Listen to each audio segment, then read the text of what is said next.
العلي العظيم حسبنا الله ونعم الوكيل نعم المولى ونعم النصير أعوذ بالله السميع العليم من الشيطان اللعين الرجيم بسم الله الرحمن الرحيم الحمد لله الذي لم يتخذ ولدا ولم يكن له شريك في الملك ولم يكن له ولي من الذل وكبره تكبيرا اللهم صل على محمد والسلام والتحية والإكرام على الرسول النبي الأمي الذي أرسله بالحق بشيرا ونذيرا وداعيا إلى الله بإذنه وسراجا منيرا سيدنا ومولانا أبي القاسم محمد وعلى أهل بيته الطيبين الطاهرين الغر الميامين المعصومين الذين أذهب الله عنهم الرجس وطهرهم تطهيرا اللهم صل على محمد أما بعد فقد قال الله الحكيم في كتابه الكريم بسم الله الرحمن الرحيم والعصر إن الإنسان لفي خسر إلا الذين آمنوا وعملوا الصالحات وتواصوا بالحق وتواصوا بالصبر اللهم صل على محمد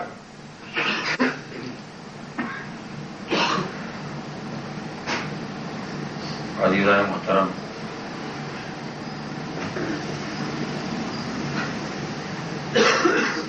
قرآن حکیم کے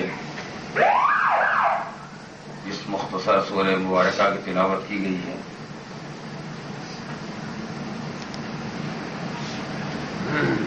اس کا خلاصہ یہ ہے کہ عصر کی قسم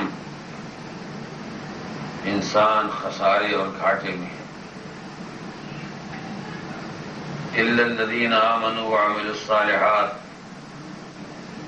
علاوہ ان لوگوں کے جو ایمان لائے اور جنہوں نے نیک اعمال انجام دیے، وتواصوا بالحق وتواصوا بالصبر، اور آپس میں ایک دوسرے کو حق کی وصیت کرتے رہے اور صبر کی نصیحت کرتے رہے۔ ان آیات کریمہ کے ذیل میں جو بات ان مجالس میں مجھے آپ کے سامنے گزارش کرنا ہے، ان کا خلاصہ یہ ہے کہ خالق انسان نے جب خود یہ اعلان کیا ہے کہ انسان خسارے اور گھاٹے میں ہے، اس خسارے اور گھاٹے کے اسباب کیا ہیں؟ انسان کیوں خسارے میں ہے؟ انسان کیوں گھاٹے میں ہے؟ اور اس خسارے سے نکلنے کے امکانات کیا ہیں؟ اور کس طرح انسان اپنے کو ان نقصانات سے بچا سکتا ہے؟ بات بہت طویل اور تفصیلی ہے جو آئندہ مجالس میں آپ کے سامنے عرض کی جائے گی۔ آج آیات کریمہ کے معنی کو واضح کرنے کے لیے چند باتیں گزارش کرنا ہے، اور خواہش یہی ہے کہ آپ پوری توجہ کے ساتھ ان باتوں پر غور کریں تاکہ آئندہ مسائل کو حل کرنے میں آسانی ہو۔ پہلا مسئلہ یہ ہے کہ پروردگار عالم نے جس حقیقت کا اعلان کیا ہے وہ ایک مسلمان کے لیے تو ناقابل انکار حقیقت ہے، اس لیے جب اللہ کو مانا ہے تو اللہ کے بیان کو ماننا پڑے گا۔ لیکن جو یہ غیر مسلم انسان جس کا اللہ پر ایمان اور اعتماد نہیں ہے، وہ دنیا کے حالات کا جائزہ لیتا ہے تو تجربہ ٹھیک اس کے برعکس ہے جو قرآن مجید نے کہا ہے۔ ہم جو اپنی زندگیوں کا جائزہ لیتے ہیں تو کسی بھی راستے پر جانے کے بعد اس دنیا میں ایک ہی تجربہ سامنے آتا ہے کہ سارا نقصان ان کے لیے ہے جو ایماندار ہیں اور سارا فائدہ ان کے لیے ہے جو بے ایمان ہیں۔ آپ کسی لائن میں چلے جائیں زندگی کے، آخری نتیجہ آپ کے سامنے یہی آئے گا۔ دو آدمیوں نے ایک ساتھ دکان کھولی، 1 لاکھ کا سرمایہ لگایا اور سال تمام ہونے کے بعد ایک انسان 1 لاکھ سے آگے نہ بڑھ سکا اور دوسرا انسان سال تمام پر 10-5 لاکھ کا مالک ہو گیا۔ جب اس پہلے انسان سے پوچھا گیا کہ تم یہیں رہ گئے، وہ وہاں پہنچ گئے، کہ آپ تو جانتے ہی ہیں یہ دنیا ایمانداری کی نہیں ہے، ہم بھی ادھر کا مال ادھر، ادھر کا مال ادھر، اس میں ملاوٹ، اس میں آمیزی، اس میں بے ایمانی، اس میں عیاری مکاری کرتے، ہم بھی لاکھوں کے مالک ہو جاتے۔ اس کے معنی کیا ہوئے؟ یہ انسان یہ اعلان کر رہا ہے فائدے میں بے ایمان ہے، نقصان میں ایماندار۔ یہ تو تجارت کا حال ہے۔ اور اس کے بعد جہاں بھی چلے جائیں، 2 آدمی ایک سروس کرتے ہیں، ایک ملازمت، ایک جاب، ایک نوکری، ایک کاروبار، اور چند دنوں کے بعد دیکھا ان کا گھر بھر گیا اور وہ جیسے تھے ویسے رہ گئے۔ تو پوچھا گیا کہ آپ بالکل بیوقوف، ان کے پاس اتنا پیسہ آ گیا اور آپ ویسے رہ گئے؟ کہ آپ تو جانتے ہیں وہ رشوت بھی لیتے ہیں، بے ایمانی بھی کرتے ہیں، ادھر کی ادھر کیا کرتے ہیں، لہذا اتنا آ گیا، ہم ایمانداری سے کام کرتے رہے، جہاں سے چلے تھے وہیں رہ گئے۔ اس کے معنی کیا ہے کہ نوکری کرنے والا بھی یہی کہتا ہے کہ فائدہ ہے بے ایمانی میں اور نقصان ہے ایمانداری میں۔ ہر یہ کہ اگر ہم اپنا ذکر کرنا چاہیں تو وہاں کا بھی یہی حال ہوتا ہے۔ اگر آپ ہم سے کہیں فلاں مولانا صاحب کے پاس اتنا پیسہ ہو گیا، آپ ویسے ہی رہ گئے، تو ہم کہیں گے کچھ بے ایمانی کی ہوگی۔ یعنی کوئی یہ کہنے کے لیے تیار ہی نہیں ہوتا کہ ایمانداری میں کوئی فائدہ نہیں۔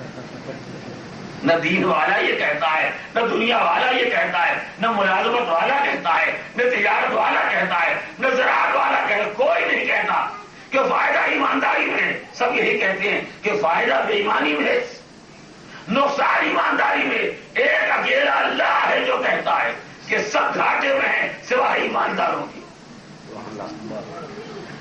میری توجہ کیا؟ تھوڑی دیر سوچیں آپ، جو میں گزارش کر رہا ہوں، یعنی ہم سب کا ایک حال ہے، ہم سب کا ایک نظریہ، ایک بیان ہے۔ ہم ہمیشہ یہ کہتے ہیں کہ جو بے ایمانی کرے گا وہ فائدے میں رہے گا اور جو ایمانداری برتے گا وہ نقصان میں رہے گا، اور ہم سب کے مقابلے میں ایک پروردگار کا اعلان ہے، وہ کہتا سارے انسان گھاٹے میں ہیں سوائے ایمانداروں کے۔ تو سب کہتے ہیں سب فائدے میں ہیں سوائے ایمانداروں کے، اور خدا کہتا سب گھاٹے میں ہیں سوائے ایمانداروں کے۔ اب ہم بیچارے سارے مسلمان بیچ میں کھڑے، سمجھ میں نہیں آتا خدا کی مانے کہ بندوں کی مانے۔ اگر ہمارا اصول وہی ہو جو دنیا میں ہے، یعنی جدھر میجارٹی ادھر چلے جاؤ، جدھر اکثریت ادھر چلے جاؤ، تو خدا کی طرف اقلیت کیا، ادھر تو خالی وحدت ہے۔ یہ بھی نہیں ہے کہ اکثریت ادھر بندوں کی ہے جو کہتے ہیں فائدہ بے ایمانی میں ہے، اور 10-15 خدا ہے فقط، وہ تو ایک ہی ہے، دوسرا کوئی نہیں، لا الہ الا اللہ، اس کے علاوہ کوئی دوسرا خدا نہیں۔ تو مسئلہ اقلیت کا بھی نہیں ہے، ایک طرف اتنی بڑی اکثریت ہے جس کا اعلان یہ ہے کہ فائدہ بے ایمانی میں ہے، نقصان ایمانداری میں، اور ایک طرف اکیلا خدا ہے جو کہتا فائدہ ایمان میں ہے، نقصان بے ایمانی میں ہے۔ اب آپ فرمائیں کس کی بات مانی جائے؟ سوچ لیں تاکہ فیصلہ کرنے میں آسانی ہو۔ آپ کو فیصلہ نہیں کرنا ہے، یہ فیصلہ بہت آگے تک جائے گا، اور ہر مسلمان کو سوچنا پڑے گا کہ خدا وہ کہہ رہا ہے جو سب کہہ رہے ہیں اس کے خلاف، اور سب وہ کہہ رہے ہیں جو خدا کے خلاف۔ اب میں ایسے مسلمان کے پوچھتا ہوں، مسلمان وہ کہے جو خدا کہہ رہا ہے، یا وہ کہے جو دنیا کہہ رہی ہے؟ وہی کہنا ہوگا جو خدا کہہ رہا ہے. خدا کو چھوڑ کے وہ نہیں کہہ سکتے جو دنیا والے کہہ رہے ہیں. تو یہی تو ہم بھی کہہ رہے تھے کہ جب دنیا والوں میں خدا میں ٹکراؤ ہو جائے تو وہ نہ کہنا جو دنیا والے کہہ رہے ہیں، وہ کہنا جو خدا کہہ رہا ہے. دنیا والے کہیں یہ سربراہ، خدا کہے وہ سربراہ. دنیا والے کہیں یہ حاکم، خدا کہے وہ حاکم. دنیا والے کہیں یہ با کمال، خدا کہے وہ بے کمال. دنیا والے کہیں یہ غلط، خدا کہے نہیں وہ غلط. تو اگر مسلمان ہو تو وہی کہنا جو خدا کہہ رہا ہے، وہ نہ کہنا جو دنیا والے کہہ رہے ہیں.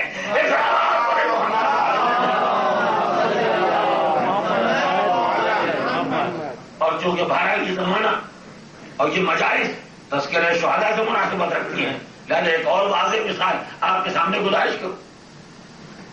ہم راستے سے جا رہے ہیں، ہم نے ایک لاش کو دیکھا، سر الگ جسم الگ.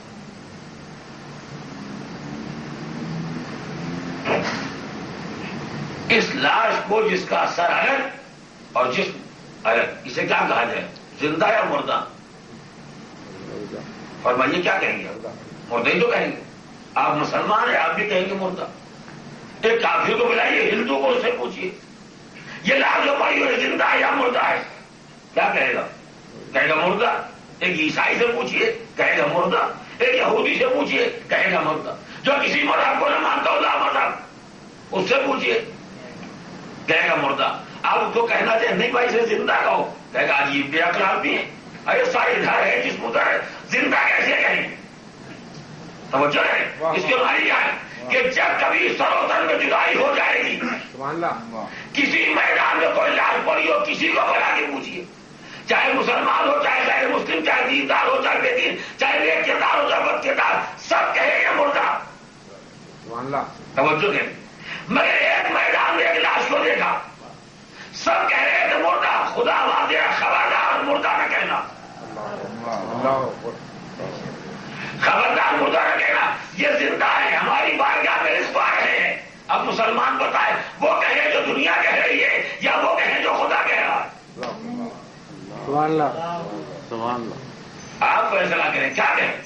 جو دنیا والے کہہ رہے وہ کہیں یا جو خدا کہہ رہا ہے وہ کہیں. دنیا والے تو کسی لاش کو بھی دیکھیں گے تو مردہ کہیں گے، کبھی زندہ نہیں کہہ سکتے، چاہے کسی میدان میں ہو. لیکن خدا کہتا ہے اگر کسی میدان میں ہو تو مردہ ہے، لیکن اس میدان میں ہو تو اسے زندہ کہا جائے گا. لاش کو کوئی زندہ کہنے والا نہیں ملتا سوائے پروردگار کے. تو مسلمان کو سوچنا پڑے گا کہ ساری دنیا کے صاحبان عقل کے اجماع کو مانے یا کہ خدا کی بات کو مانے. تو مسلمان پریشان ہے. دنیا والوں کے اجماع کی طرف چلا جائے تو خدا چھوٹ جاتا ہے. خدا کو لینا ہے تو سب کو ٹھکرانا ہوگا، تنہا خدا کو ماننا ہوگا. توجہ ہے. تو حیات شہید نے، حیات شہید راہ خدا نے مسلمان کو متوجہ کر دیا. اگر مسلمان رہنا ہے تو وہ کہنا ہوگا جو خدا کہتا ہے، وہ نہیں کہنا ہوگا جو دنیا والے کہتے ہیں، ورنہ اسلام نہ رہ جائے گا. آپ سمجھے شہید نے کیا کام کیا؟ نہیں توجہ کیا ہے. اب آپ کو اندازہ ہوا کہ شہید نے جان دے کے کیا کارنامہ انجام دیا. خالی اپنی زندگی کا انتظام نہیں کیا، خالی اپنی نجات کا انتظام نہیں کیا، ہر ایک کے عقیدے کو صحیح کر دیا، ہر ایک کے ایمان کو صحیح کر دیا. اگر مجھے تم نے زندہ مان لیا تو اس کے معنی ہے کہ یہ عقیدہ طے ہو گیا کہ خدا کی بات کو ماننا ہے، خدا کے مقابلے میں کل کائنات کی بات کو نہیں ماننا ہے، چاہے مسلمانوں سے کافر ہے.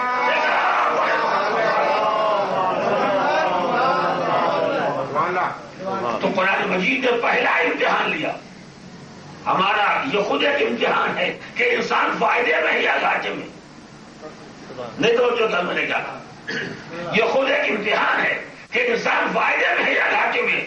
اگر انسان بے ایمان ہے اور خدا کی بات کو نہیں مانتا ہے تو وہی کہے گا جو دنیا کہہ رہی ہے، اور اگر صاحب ایمان ہے تو وہ کہے گا جو خدا کہہ رہا.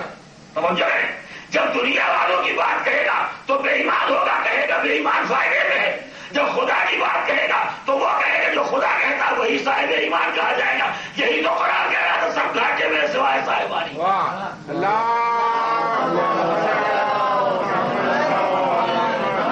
یعنی اگر صاحب ایمان نہیں ہے تو خدا کی بات کو ٹھکرا دے گا، یہی گھاٹا ہے. نجات کی بربادی، عاقبت کی تباہی، اسی کا نام ہے گاٹا۔ اور اگر خدا پر ایمان ہے تو وہی کہے گا جو خدا کہہ رہا ہے، اور ساری دنیا کی بات کو ٹھکرا دے گا، اسی کا نام تو فائدہ ہے۔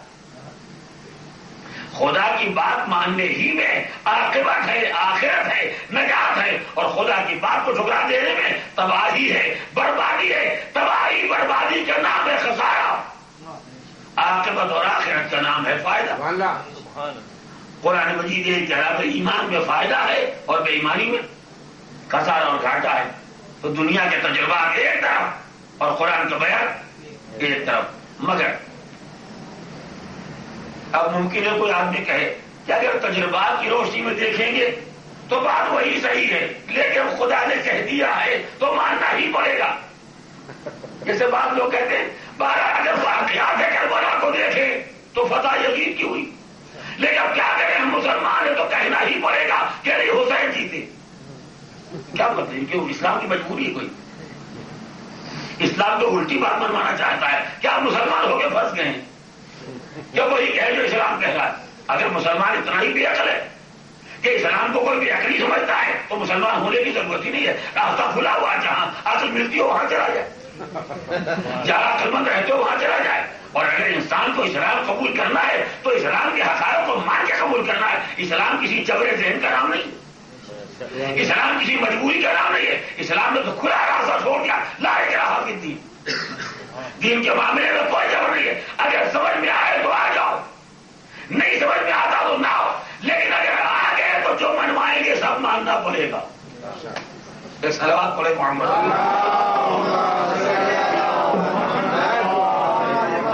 ذکر آ گیا تو اس نقطے پر غور کریں، کیونکہ اکثر لوگ اس نسخے کو بھی استعمال کرتے ہیں، لا اکراہ فی الدین۔ یہ مومنین کے پاس بہترین نسخہ ہے۔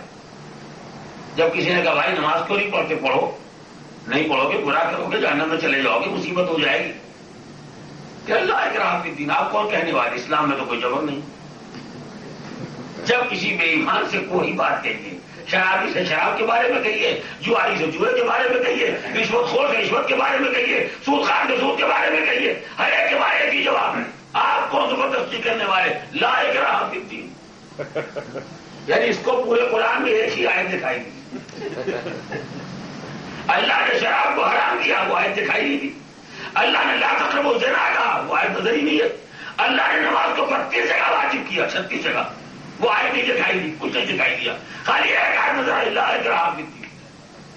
اور وہ آیت بھی جو نظر آئی اس کے وہی معنی دکھائی دیا جو ان کے ذہن میں۔ غور کیا آپ نے؟ اب اس کے لیے میں چھوٹی سی بات گزارش کروں تاکہ میرے بچے میرے ساتھ چل سکے، آپ تو سمجھ ہی جائیں گے، آپ کے لیے کوئی احمد کی بات نہیں ہے۔ مثال کے طور پر میں سارے گزشتہ آپ کے سامنے آیا، آپ کو معلوم ہے کہ میں کیا پڑھتا ہوں، کیا بیان کرتا ہوں، کیسا بیان کرتا ہوں۔ کوئی انجمن والا، میں، سامع، ساتھی، کوئی آپ کو گھر سے پکڑ کے لانے نہیں جائے گا۔ آپ کو معلوم ہے یہ بیان ہونے والا، آپ کا جی چاہے آئے جی چاہے نہ آئے، آپ کو آزادی ہے۔ نہ شریعت آپ کو پکڑ کے لائے گی، نہ قوم آپ کو پکڑ کے لائے گی۔ ہر ایک دروازہ کھول دیا، یہ بیان ہے، ذکر اہل بیت ہے، ذکر اسلام ہے، آنا ہے، آئیے، نہیں ہے نہ آئیے۔ لیکن جب آ گئے تو آپ کے مولانا ہمارا جی چاہتا ہے آپ شراب کی فضائل پڑھیں۔ آپ کو شراب کی فضائل خدا خاطر درکار ہے تو جہاں شراب کی فضائل پڑھے جاتے وہاں چلے جائیے، کوئی جبر بھی نہیں کرتا۔ تو آپ کو آنے میں اختیار ہے، کوئی جبر نہیں، آئے یا نہ آئے۔ لیکن جب آ گئے تو جو مجلس حسین میں بیان ہوتا ہے وہی بیان ہوگا۔ توجہ کریں، یہ کوئی دربار یزید تو نہیں ہے کہ جہاں شراب کے فضائل بیان ہوں گے، یہ تو مجلس حسین ہے۔ یا تو شراب کے خلاف ہی بات کہی جائے گی، شراب کے فیور تو نہیں کہی جا سکتی ہے۔ تو ہر ایک کو معلوم ہے کہ مجلس حسین میں کیا ہوتا ہے۔ آنے اختیار سب کے پاس ہے، لیکن آنے کے بعد حسینیت کے خلاف سننا چاہے نہیں ہو سکتا۔ سمجھے؟ یہ اسلام بھی کہتا ہے سب آزاد ہو، دین میں کوئی جبر نہیں ہے، آنا ہے آؤ، نہ آنا ہو نہ ہو۔ لیکن جب سمجھ بوجھ کے کلمہ پڑھ کے مسلمان ہو گئے اب کوئی آزادی نہیں ہے، اب تو پابندی کرنا ہی پڑے گی۔ اگر اور واضح کر دوں تو بات واضح ہو جائے۔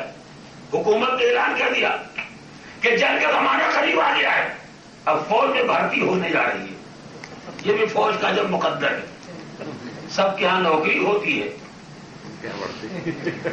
ملازمت ہوتی ہے، اونچے اونچے نام ہوتے ہیں، اور غریب فوجی جو جان کی قربانی دینے جا رہا ہے اس کے لیے حقیر لفظ استعمال ہوتا ہے فوج میں بھرتی ہونے جا رہی. چلو کوئی ایسا نہیں ہے جس کو جا کے حکومت کا بھی پکڑ کے لائے چلو تم جا کے داخل ہو جاؤ، تم بھی فوجی بن جاؤ، تم بھی سپاہی بن جاؤ. نہیں، ایک اعلان عام ہے فلاں تاریخ کو جس کا جی آ جائے، اگر ہمارے معیار پر پورا اترے گا تو ہم اسے فوج میں سپاہی بنا دیں گے. ہم کو بھی شوق پیدا ہو، کہیں نوکری نہیں مل رہی، چلو فوجی میں نوکری کریں گے. آئے نوکر ہو گئے، 1 مہینے 2 مہینے تنخواہ کھاتے رہے، نہ کہیں جنگ ہے نہ لڑائی، مفت روٹی کھا رہے ہیں. تنخواہ مل رہی ہے، آرام مل رہا ہے، خوب مل رہا ہے، پیسہ مل رہا ہے، کھائے چلے جا رہے ہیں. 4 مہینے کے بعد ملک پر حملہ ہو گیا. اب میجر نے کرنل نے جو آفیسر ہے اسے کہا جاؤ سرحد پر، ملک پر وقت پڑا ہے. کہا نہیں جائیں گے، کہا جانا پڑے گا. کہا لائے راحت کتنی. تو کیسے مسلمانوں کو جانا پڑے گا؟ جانا پڑے گا تو مانی جائے. اسلام میں تو کوئی جگہ نہیں، ہمارا جی چاہے گا جائیں گے اور نہیں جی جائے گا تو نہیں جائیں گے. کیا ایسا کوئی آزاد چھوڑ دے گا؟ اسلام یا کفر کسی نظام میں یہ آزادی ہے؟ نہیں ہے. تو آزادی ہے بھی اور نہیں بھی ہے. فوج میں آنے میں آزادی ہے، توجہ کریں. نوکری کرنے میں آزاد ہے، جی چاہے نوکری کرو، نہیں جی چاہے نہ کرو. لیکن جب نوکری قبول کر لی تو اب سرحد پر جانے میں آزادی نہیں ہے. اب تو جانا بھی پڑے گا، جان کی بازی لگانا پڑے گی، وقت آئے گا تو مرنا پڑے گا، سارے مسائل برداشت کرنا پڑے گے. اس لیے کہ آپ فوج میں آ گئے تو جب آنے کا وقت تھا تو آزاد تھے، جب آ گئے تو اب آزاد نہیں ہے. یہ اسلام بھی کہتا ہے کلمہ پڑھنے سے پہلے آزاد ہو. سوچ لو، اگر کلمہ پڑھو گے نماز پڑھنا پڑے گی، روزہ رکھنا پڑے گا، شراب چھوڑنا پڑے گی، بیماری چھوڑنا پڑے گی، عیاری چھوڑنا پڑے گی. جی چاہے کلمہ پڑھو، نہ جی چاہے نہ پڑھو، حساب آخرت میں ہوگا. لیکن اگر کلمہ پڑھ لیا تو کلمہ پڑھنے کے معنی ہے کہ واجبات پر عمل کرنا پڑے گا، حرام کو چھوڑنا پڑے گا. ایسا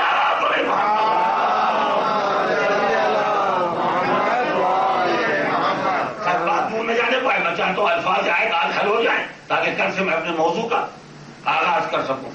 تو پروردگار عالم نے کہا سارے انسان گاٹے میں سوائے ان کے جو ایمان والے ہیں، جو کردار والے ہیں. اور دنیا یہ کہہ رہی ہے فائدہ ہمیشہ بے ایمانی میں ہوتا ہے، نقصان ہمیشہ ایمانداری میں ہوتا ہے. تو کیا یہ 2 راستے الگ الگ ہیں کہ تجربات کی دنیا میں جاؤ تو وہ صحیح، قرآن کی دنیا میں آؤ تو یہ صحیح نہیں؟ اصل مسئلہ یہ ہے کہ تجربات کی باتوں کا ہے وہ اور ہیں اور خدا نے جو کہا ہے وہ اور. توجہ، اب یہ دقیق مسئلہ ہے. 5-7 منٹ آپ کو اپنی ساری دماغی طاقت اور انرجی خرچ کرنا پڑے گی اس مسئلے کو سمجھنے کے لیے. ہم نے کیا کیا؟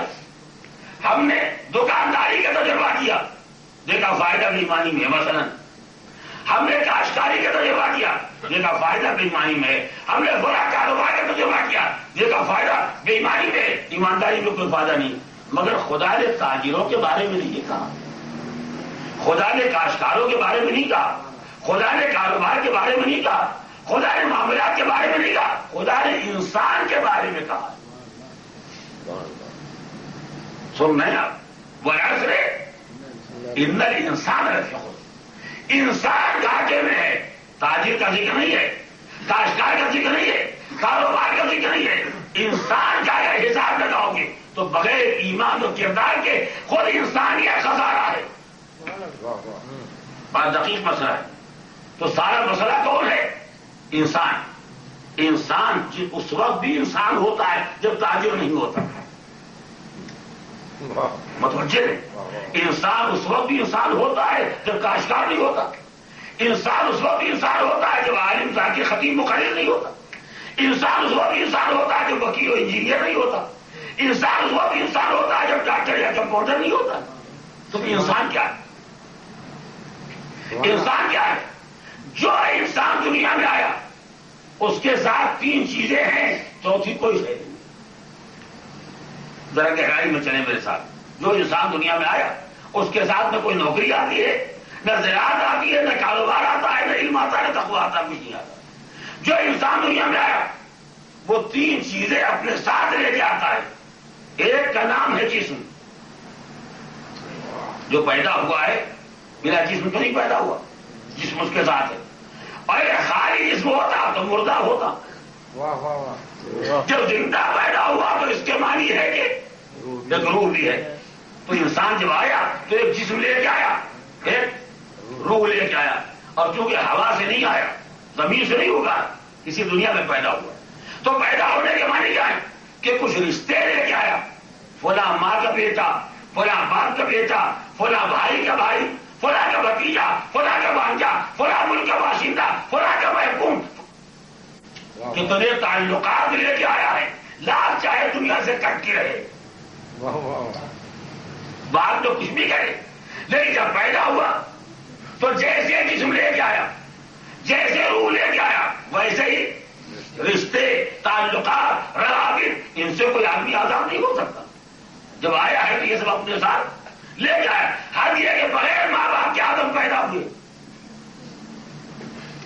تو ماں باپ سے رشتہ نہیں ہے، زمانے سے رشتہ تو ہے، مکان سے رشتہ تو ہے، ماحول سے رشتہ تو ہے۔ تو دنیا میں کوئی انسان پیدا ہو جائے جس کا کوئی رشتہ نہ ہو، کوئی رابطہ نہ ہو، کوئی تعلق نہ ہو، وہ تو خدا نے اپنی شان بیان کی، لم یلد ولم یولد ولم یکن لہ کفوا احد۔ یہاں کوئی رشتہ نہیں، یہاں کوئی قرابت نہیں ہے۔ تو جو انسان دنیا میں آیا، پھر دوہراتا ہوں تاکہ بات واضح ہو جائے، جو انسان دنیا میں آیا ایک روح لے کے آیا، ایک جسم لے کے آیا اور کچھ تعلقات لے کے آیا، اس کے علاوہ چوتھی کچھ لے کے نہیں آیا، نہ پیسہ لے کے آیا، نہ کرسی لے کے آیا، نہ اقتدار لے کے آیا، نہ خزانہ لے کے کچھ نہیں لایا، یا روح لایا، یا جسم لایا، یا تعلقات لایا۔ اب خدا اسی انسان کے بارے میں کہہ رہا ہے، واہ واہ واہ، توجہ ہے، اسی انسان کے بارے میں کہہ رہا کہ انسان خسارے میں ہے۔ اس کے معنی کیا ہوئے کہ روح گھاٹے میں ہے، جسم گھاٹے میں ہے، تعلقات گھاٹے میں ہے، تو پروردگار فائدہ کیسے ہوگا؟ واہ واہ واہ، توجہ ہے، فائدہ کیسے ہوگا؟ خدا نے کہا اگر روح ایمان سے الگ ہو جائے تو خسارے میں ہے، ایمان آ جائے تو فائدے میں ہے، جسم اگر عمل سے الگ ہو جائے تو گھاٹے میں ہے، عمل سارے آ جائے تو فائدے میں ہے، تعلقات اگر بے دینی کے ہو تو فائدہ ہے، اگر آپ کو صبر کی ترقی ہوتی ہے تو اسی میں فائدہ ہے۔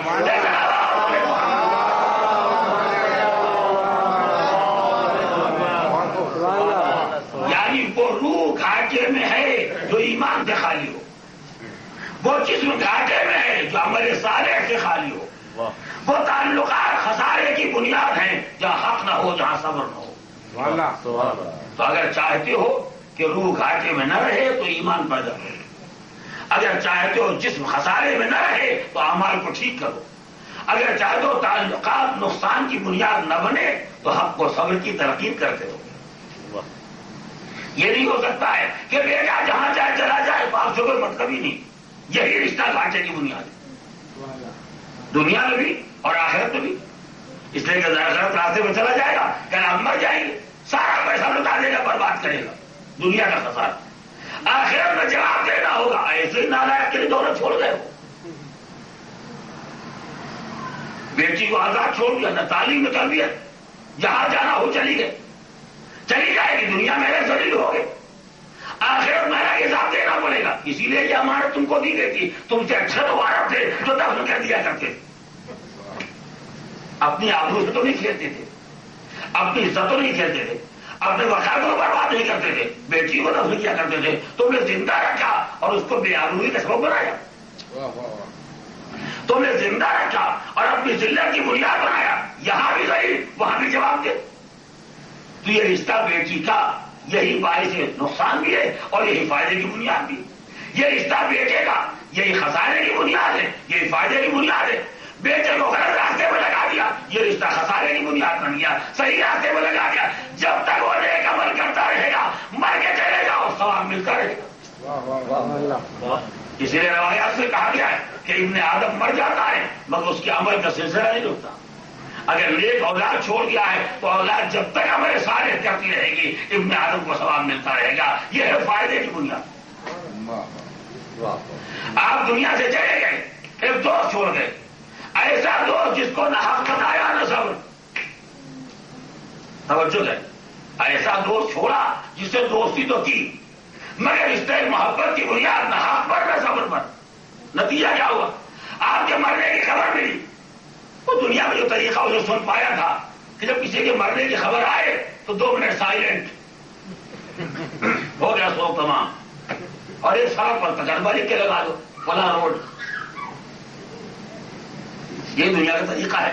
دنیا میں تعلقات نبھانے کے لیے یہی طریقہ ہوتا ہے. بڑے سے بڑے آدمی کنٹرول میٹنگ ہو رہی ہے، مرحوم مر گئے، کیا کریں، چپ رہو. یہ تو ہو رہا ہے. جب آپ نے حق نہیں بتایا، صبر نہیں بتایا، تو بیٹے نے باپ کے مرنے کی خبر سنی، 2 منٹ چپ کھڑا رہا، باپ کا حق ادا ہو گیا. بھائی نے بھائی کے مرنے کی خبر سنی، 2 منٹ خاموش ہو گئے، حق ادا ہو گیا. استاد شاعری نے کسی کے مرنے کی خبر سنی، 2 منٹ خاموش ہو گئے، گویا حق ادا ہو گیا. بڑا کوئی آدمی ہوا، اس کے نام پہ روڈ بنا دیا، حق ادا ہو گیا. حالانکہ یہ بیچارہ روڈ وہ بنا ہے جس پر مرحوم کیا چلے گا، ان کا جنازہ بھی نہیں چلا. جب جنازہ دفن ہو گیا تب روڈ پر تختی لگی. یہ زندوں کے کام تو آیا، مسئلے والے کے کام نہیں آیا. توجہ ہے. تو چونکہ زندگی میں حق و صبر کی ترقی نہیں کی، یہ دوستی کام نہیں آئی، اس لیے کہ ان کا چپ ہونا آپ کے کسی کام نہیں آئے گا. میں بڑی قیمتی بات کر رہا ہوں. وہ 2 منٹ خاموش رہے گا، 2 سال چپ رہے، نہ ان کے چپ رہنے سے انہیں کچھ ملے گا نہ آپ کو کچھ ملے گا. لیکن اگر آپ نے حق کی تلقین کر دی ہوتی، اگر آپ نے حق کی وصیت اور نصیحت کر دی ہوتی، تو جیسے ہی مرنے کی خبر سنتے سورہ فاتحہ کی تلاوت کرتے، انہیں بھی ثواب ملتا، تمہارے بھی کام آتا. تو جو تعلقات حق سے الگ ہو جاتے ہیں وہ کسی کے کام نہیں آتے، جو حق کی بنیاد پر قائم ہوتے ہیں وہ زندہ کے بھی کام آتے ہیں، مردے کے بھی کام آتے ہیں.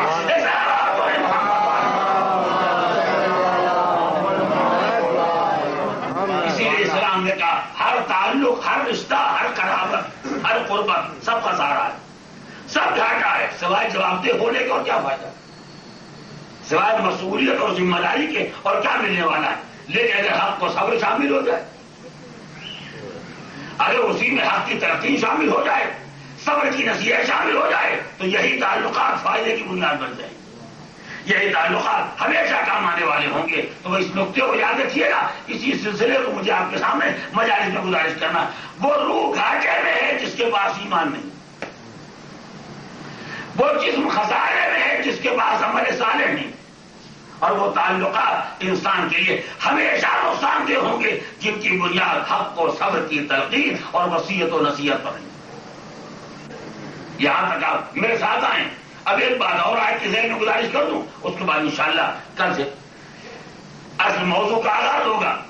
پروردگار نے کہا سارے انسان گھاٹے میں ہیں علاوہ ان کے جو ایمان اور کردار والے ہیں. یہی تو کہا ہے. اب اسی کو رہ دیے. پروردگار یہ بھی کہہ سکتا تھا کہ سارے انسان فائدے میں ہیں علاوہ ان کے جو بے ایمان ہے، بد کردار. بات تو ایک ہی ہوتی. چاہے ادھر سے شروع کیجئے کہ سب نقصان میں ہیں علاوہ ان کے جو ایمان و کردار والے ہیں، یا ادھر سے شروع کیجئے سب فائدے میں ہیں علاوہ ان کے جو بے ایمان اور بد کردار ہیں. مگر ان دونوں بیانات میں کوئی فرق ہے یا نہیں؟ ادھر سے بات شروع کی جائے یا ادھر سے بات شروع کی جائے، دونوں میں کوئی فرق ہے یا نہیں؟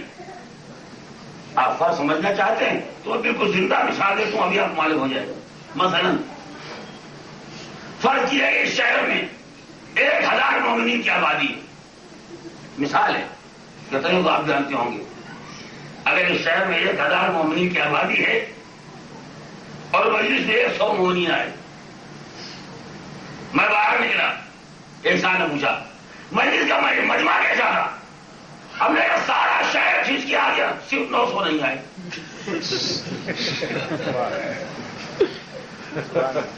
یہ بھی ایک بیان. یا ہم نے یہ کہا کہ جناب کوئی آیا ہی نہیں، خالی 100 آدمی تو آئے. دونوں میں کون سا بیان صحیح ہے؟ بات تو ایک ہی ہے. لیکن اگر میں نے وہ کہا کہ سب سارا شہر کھینچ کے آ گیا، صرف 900 نہیں آئے، تو آپ ہنس دیے. مگر جب میں نے کہا کہ لوگ آئے نہیں، صرف 100 آدمی آئے، تو آپ نہیں ہنسے. اس کا مطلب کیا ہوا کہ دوسرا بیان صحیح ہے، پہلا بیان اگرچہ نتیجہ وہی ہے مگر طریقہ بیان کرتے. فرق محسوس کرا. پہلے بیان کا طریقہ غلط تھا لہذا آپ ہنسے، دوسرے بیان کا طریقہ صحیح تھا لہذا آپ نہیں ہنسے. معنی اس کے پہچانے آپ نے. چونکہ نہ آنے والے زیادہ ہیں تو پہلے ان کا ذکر ہونا چاہیے. واہ واہ واہ واہ واہ. اس میں سے آنے والے نکالے جائیں، ورنہ نہ آنے والے اگر زیادہ ہیں اور پہلے آنے والوں کا ذکر کیا جائے اور پھر کہا صرف 900 نہیں آئے، یہ بیان غلط ہو جائے گا. تو قانون یہ ہے کہ جب ایک بیان میں 2 طرح کے لوگوں کا ذکر ہوتا ہے تو جن کی اکثریت ہوتی ہے ان کا ذکر پہلے ہوتا ہے. واہ واہ واہ. توجہ ہے. اور جن کی اقلیت ہوتی ہے ان کو انہی میں سے نکال دیا جاتا ہے. چونکہ دنیا میں سینکڑوں خدا تھے تو اسلام نے کہا لا الہ، کوئی خدا نہیں الا اللہ. واہ واہ واہ. سبحان اللہ. بس ایک ہے، باقی نہیں ہے. تو چونکہ جو خدا بہت سے تھے ان کو الگ کرنا تھا تو پہلے ان کا ذکر آیا. جس خدا کو نکالنا تھا اس میں سے وہ ایک تھا، اس کا ذکر بعد میں ہوا. تو قانون یہ ہے کہ جس کا ذکر پہلے ہوتا ہے وہ اکثریت ہے، سبحان اللہ. اور جس کا ذکر بعد میں ہوتا ہے وہ اقلیت ہے. اب قرآن مجید پہچانو خدا نے کیا کہا. اگر خدا یہ کہتا کہ سب فائدے میں ہیں سوائے بے ایمانوں کے تو یہ دلیل بنتا کہ دنیا میں ایماندار زیادہ ہیں، بے ایمان کم ہیں. واہ واہ واہ. بات تو سمجھ رہے ہیں نا. اس نتیجے کو یاد رکھیے کام آئے گا. اگر پروردگار یہ کہتا کہ سب فائدے میں ہیں سوائے بے ایمانوں کے تو اس کے معنی ہے کہ ایمانداروں کی اکثریت ہے اور بے ایمان اقلیت میں ہے. مگر خدا نے کیا کہا سارے انسان گھاٹے میں ہیں واہ واہ واہ. سوائے ایمانداروں کے. یہ اس بات کی علامت ہے کہ بے ایمان اکثریت میں ہیں، ایماندار اقلیت میں ہیں. پروردگار یہ معلوم کیسے ہوگا؟ کہا والعصر، زمانہ گواہ ہے. واہ واہ. کیا بات. میری بات ظاہر ہونے دیے گا.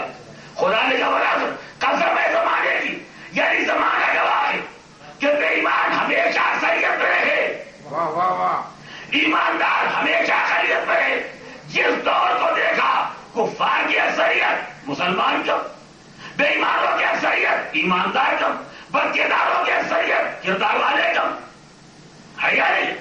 زمانے کو خدا نے گواہ بنایا. یہ عصر، یہ زمانہ گواہ ہے کہ اکثریت ہمیشہ بے ایمان و بد کردار ہے، اقلیت ایماندار اور کردار والوں کی ہے. لہذا جو قرآن کا ماننے والا ہے وہ کبھی اکثریت کو دلیل عظمت نہیں بنا سکتا.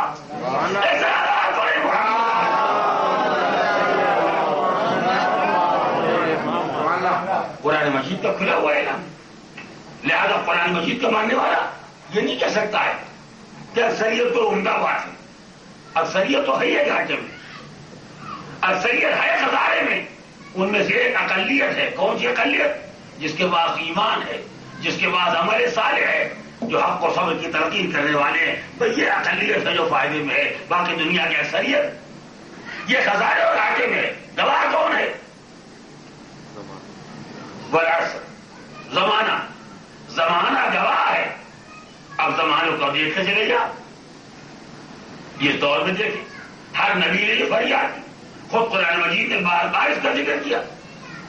کبھی اکثریت کو کافر قرار دیا، کبھی اکثریت کو ناشکرا قرار دیا، کبھی اکثریت کو بے ایمان قرار دیا، کبھی اکثریت کو نالائق قرار دیا. خدا سے اچھا کون حساب لگائے گا؟ خدا سے بہتر حساب لگانے والا کون ہے؟ قرآن مجید آپ پڑھیں تو آپ کو اندازہ ہوگا کہ قرآن مجید میں 80 مقامات پر پروردگار عالم نے اکثریت کی نالائقی کا اعلان کیا. اور کمال یہ ہے کہ قرآن پڑھنے والوں کی اکثریت کی سمجھ میں نہ آیا.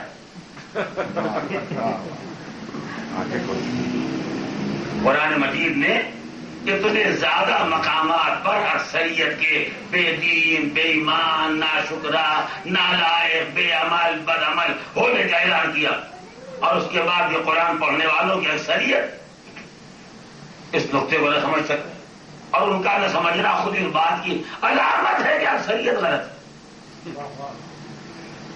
لہذا اکثریت کو شرف نہیں بنایا جا سکتا، عزت نہیں بنایا جا سکتا.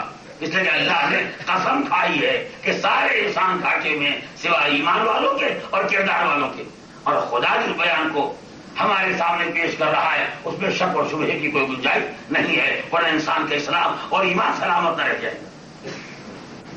مگر اس کے مقابلے میں ایک جملہ مجھے کہنا ہے اور وہیں پر بات کو تمام کر دینا ہے۔ آپ سے توجہ چاہتا ہوں تاکہ آپ بات کو محسوس کر سکیں۔ تو عصر زمانہ گواہ ہے کہ سارے انسان گھاٹے میں ہیں سوائے ایمان اور کردار والوں کے۔ جناب آدم کا زمانہ دیکھا، جناب نوح کا زمانہ دیکھا، اس کے بعد جناب ابراہیم، جناب موسیٰ، جناب عیسیٰ، وہ سرکار دو عالم کا زمانہ۔ اس مکے کو دیکھیے اور پیغمبر بھی ایمان لانے والوں کو دیکھیے، اور پوری دنیا کو دیکھیے اور نبی کا کلمہ پڑھنے والوں کو دیکھیے، اور اس دور سے آج تک دیکھتے چلے جائیے۔ دنیا کی اتنی بڑی آبادی میں اکثریت کدھر ہے، اقلیت کدھر ہے؟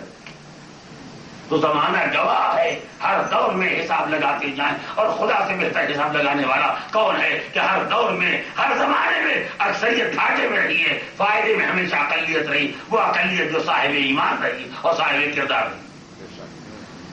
لیکن اس کے مقابلے میں جو بات مجھے گزارش کرنا ہے اس کے لیے تھوڑی سی توجہ درکار ہے، اور وہ یہ ہے کہ وہ قرآن جو نبی کی زبان سے ہم نے سنا، جس نے دور آدم سے لے کے آج تک کی تاریخ دہرا دی، زمانہ گواہ ہے اکثریت گھاٹے میں، وہی پیغمبر جو قرآن کی زبان سے یہ کہہ رہا تھا کہ اکثریت گھاٹے میں اقلیت فائدے میں، وہی پیغمبر جب مستقبل کی خبر دیتا ہے،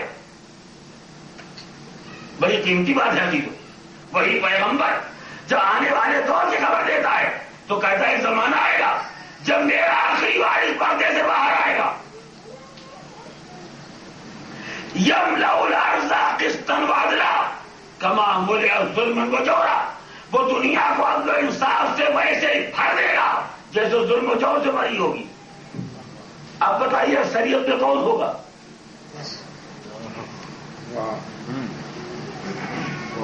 سوچ لیجیے، اس کا موقع بھی ہے، کوئی گھبرانے کی بات نہیں۔ ہاں، میں اس لیے گزارش کر رہا ہوں کہ ہماری مجلسوں کو درسگاہ کہا جاتا ہے، اور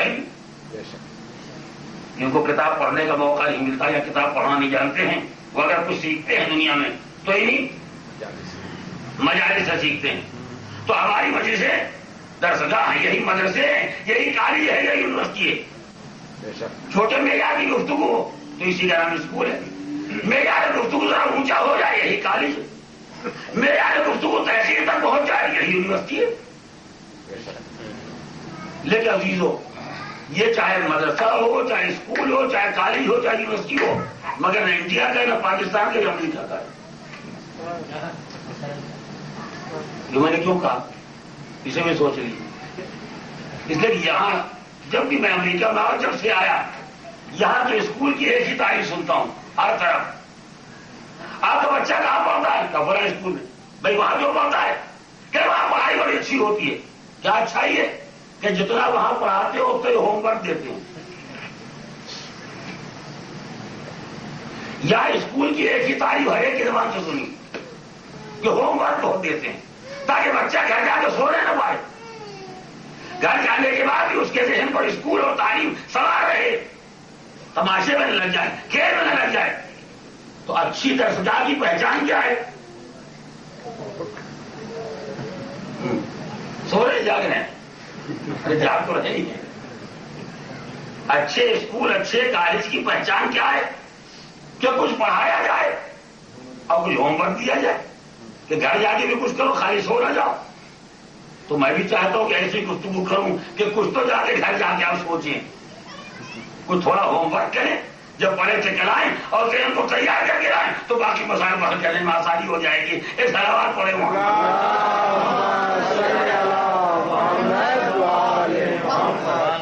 خیر، تو آج گزارش کچھ کرنا ہے، وہ یہ کہ سرکار دو عالم نے کہا ایک زمانہ آئے گا جب میرا آخری وارث پردے غیب سے باہر آئے گا تو زمانے کو، دنیا کو عدل و انصاف سے ویسے بھر دے گا جیسے دنیا ظلم و جور سے بھری ہے۔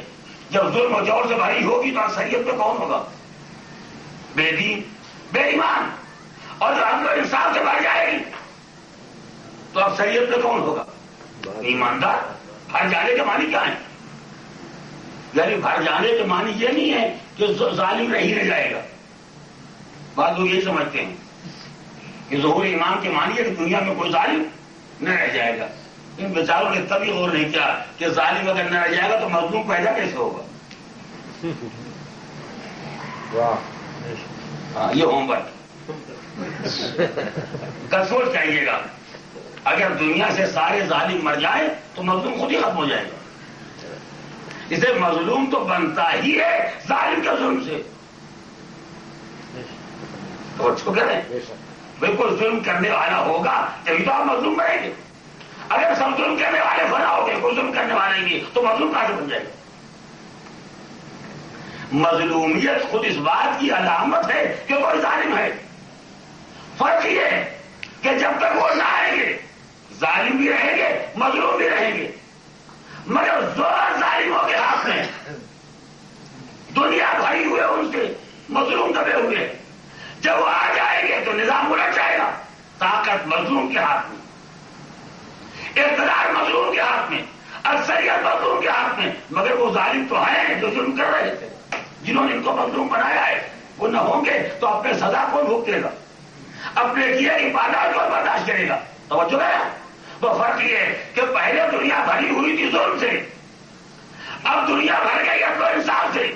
کل ان کی اکثریت تھی اب ان کی اکثریت ہے. اور خدا کہتا ہے کہ زمانہ گواہ ہے. واہ واہ واہ. کیا اکثریت آتے ہوئے تو مظلومین کا کیا ہوگا. کیا یہ کہا جائے کہ خدا اور نبی کے بیان میں اختلاف ہو گیا. خدا کہہ رہا تھا کہ بے ایمان گھاٹے میں ہیں, نبی کہہ رہے ہیں کہ ایماندار. خدا کہہ رہا ہے بے ایمانوں کی اکثریت ہے, نبی کہہ رہے ہیں ایمانداروں کی اکثریت ہے. حالانکہ دونوں حقیقتیں ہیں. یہ بھی صحیح ہے کہ دور آدم سے لے کے اور آخری ایمان کے ظہور تک ہر دور میں اکثریت بے ایمان اور گھاٹے میں رہی. اور یہ بھی ایک حقیقت ہے کہ ظہور ایمان کے بعد اکثریت عدل و انصاف کی ہوگی, وہی فائدے میں ہوگی. تو یہ دو طرح کی اکثریت کیسے. اور جو ہے بیان خدا بھی صحیح ہے اور بیان پیغمبر بھی صحیح ہے. فقط ایک لفظ سمجھنے کی دیر ہے. انشاءاللہ بات آپ کو یاد رہ جائے گی اور ہمیشہ کے لیے مسئلہ حل ہو جائے گا. خدا نے کتنا حسین لفظ استعمال کیا ہوا ہے عصر. قسم ہے زمانے کی, یعنی زمانے کی تاریخ پڑھتے جاؤ. زمانے نے جتنی دنیا ایجاد کی, زمانے کے تحت جتنا عالم پیدا ہوا اور پیدا ہوتا چلا جا رہا ہے, سب میں اکثریت گھاٹے والوں کی ہے. نہیں غور کریں. یہ زمانہ چل رہا ہے اور زمانے میں انسان پیدا ہوتے چلے جا رہے ہیں. زمانے کے اندر میں زمانے کے تحت جتنی دنیا آ رہی ہے سب کا ایک تجربہ ہے. اکثریت ہمیشہ گھاٹے میں, اقلیت فائدے میں. اگر کبھی یہ دنیا الٹ جائے, واہ واہ واہ, کبھی عالم منقلب ہو جائے, کبھی اکثریت فائدے والوں کی ہو جائے, کبھی اکثریت ایمانداروں کی ہو جائے, تو اس کے معنی ہے کہ وہ دور زمانے کے اندر میں نہیں ہے. وہ دور اصل کے تحت کام نہیں کر رہا ہے. یہی وجہ ہے جو ایسی دنیا کو الٹے گا وہ اصل کا پابند نہیں ہوگا, صاحب العصر ہوگا. زمانے کا تابع نہیں ہوگا, صاحب الزمان ہوگا.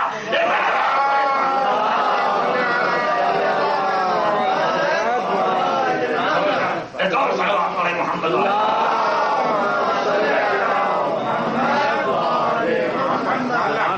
پیغمبر اسلام میں یہ کہہ کے کہ ایک دور آئے گا جب میرا فرزند پردے سے باہر آئے گا اور دنیا کو عدل و انصاف سے ویسے ہی بھر دے گا جیسے ظلم و جور سے بھری ہوگی. یہ خود اس بات کا اعلان ہے کہ وہ آنے والا اصل کا پابند نہیں ہوگا, وہ آنے والا زمانے کا تابع نہ ہوگا, وہ ایسا صاحب اختیار ہوگا کہ اصل اس کے اختیار میں ہے, زمانہ اس کے اختیار میں.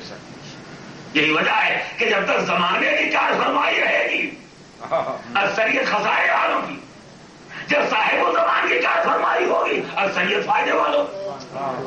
جب تک عصر کام کرتا رہے گا اس وقت تک اکثریت ظلم و جور کی رہے گی. جب صاحب العصر کام کرنے کے لیے آئے گا تو اکثریت عدل و انصاف کی ہوتے ہیں.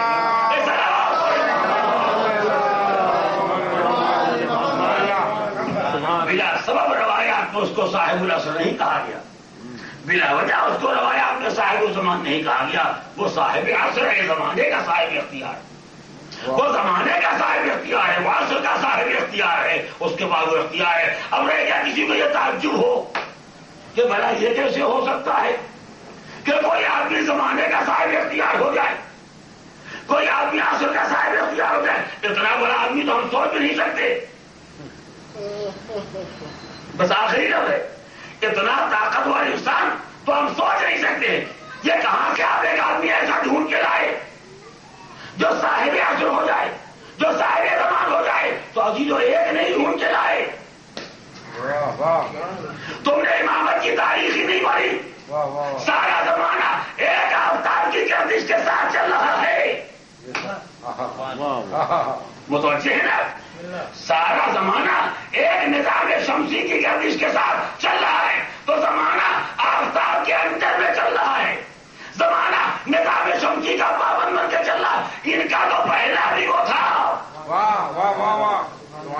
توجہ ہے، جس نے مغرب سے ڈوبے ہوئے آفتاب کو پہنچا دیا اور آفتاب پہنچا کے بتایا ہم زمانے کے تابع نہیں ہے، زمانہ ہمارے اختیار میں ہے۔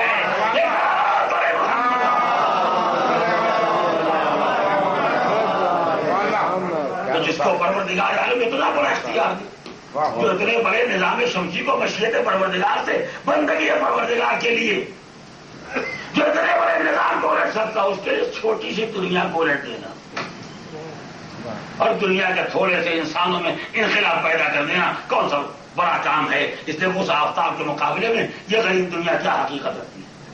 اور اس دنیا کے 3/4 پانی کے مقابلے میں 1/4 زمین پر بسنے والے آدمیوں کی کیا حقیقت ہے؟ ان میں انقلاب پیدا کر دینا کون سا بڑا کام ہے ان صاحبان اقتدار کے مقابلے میں، جن کو پروردگار نے اتنی بڑی طاقت دی ہو؟ لہذا وہ نظام اور ہے اور یہ دنیا کی رفتار اور ہے۔ جب تک دنیا اپنے رفتار پر چلتی رہے گی اس وقت تک آپ کو وہی نظر آئیں گے کہ ہمیشہ اکثریت گھاٹے میں ہے، مگر جب دنیا اس کے اختیار میں آ جائے، جس کی یہ ذمہ داری ہے کہ آپ کو انصاف سے بھر دے، اس وقت کا نظام کچھ اور ہوگا۔ یہی وجہ ہے کہ ہمارے روایات میں زمانے کے امام کو جو تعلیمات، جو ہدایات، جو احکام پروردگار عالم نے سپرد کیے ہیں، جو اس دور کے لیے بچا کے رکھے ہیں، جب زمانہ ہموار ہوگا، فضا سازگار ہوگی اور وہ ان قوانین کو نافذ کرے گا، وہ ان سے مختلف ہیں جو اس کے پہلے آپ کے سامنے آتے رہے۔ یہی وجہ ہے کہ روایات یہ فقرہ ملتا ہے، سنا ہوگا، آپ نے پڑھا بھی ہوگا کہ ہر دور میں ائمہ معصومین اور پیغمبران خدا ان کی ذمہ داری تھی کہ اپنا علم کتنا ہی وسیع کیوں نہ ہو مگر فیصلے ظاہری حالات کی بنا پر۔ یہ وجہ ہے کہ پیغمبر منافقین کو پہچانتے ہیں مگر محفل میں جگہ دیتی۔ ائمہ معصومین ایک ایک کو جانتے تھے مگر اس کے بعد ہی برتاؤ وہی کیا جو ظاہری برتاؤ تھا، لیکن جب وہ آخری والے سے پیغمبر آئے گا فیصلے حقائق پر ہوں گے، فیصلے دل کے اثرات پر ہوں گے، نیتوں کے رموز پر ہوں گے، کس کے دل میں کیا ہے اس کے مطابق فیصلہ کیا جائے گا۔ اب وہ دن چلا گیا جو چھوٹ دینے کا زمانہ تھا، اب مہلت دینے کا دور چلا گیا۔ بہترین غنیمت موقع ہے جب تک پردے غیب نہ ہٹے انسان اس مہلت سے فائدہ اٹھائے، اپنی اصلاح، اپنے کردار کی، اپنے اعمال کی، اپنے ایمان کی تصحیح اور اصلاح کرے۔ اس کے بعد جو آنے والا آ گیا تو اس کے بعد پھر مجرمین کو سزا ملنے والی ہے، پھر ظالموں سے انتقام ہونے والا ہے۔ یہی وجہ ہے کہ روایات میں یہ فقرہ ملتا ہے کہ وہ پردہ ہٹا کے سامنے آئے گا تو آواز دے گا هل من ناصر ینصرنا، ہے کوئی جو ہماری مدد کے لیے آئے، اور یہ آواز اس بات کا اعلان کر رہی ہے کہ آنے والا کسی آواز کو دہرانے کے لیے آیا ہے، آنے والا کسی خون ناحق کا انتقام لینے کے لیے آیا ہے۔ جس خون ناحق کا انتقام نہیں ہو سکا اس آواز کو پھر فضا نے دوبارہ محفوظ کیا جو عصر عاشور، ظہر عاشور، صبح عاشور فضائے کربلا میں گونج رہی تھی۔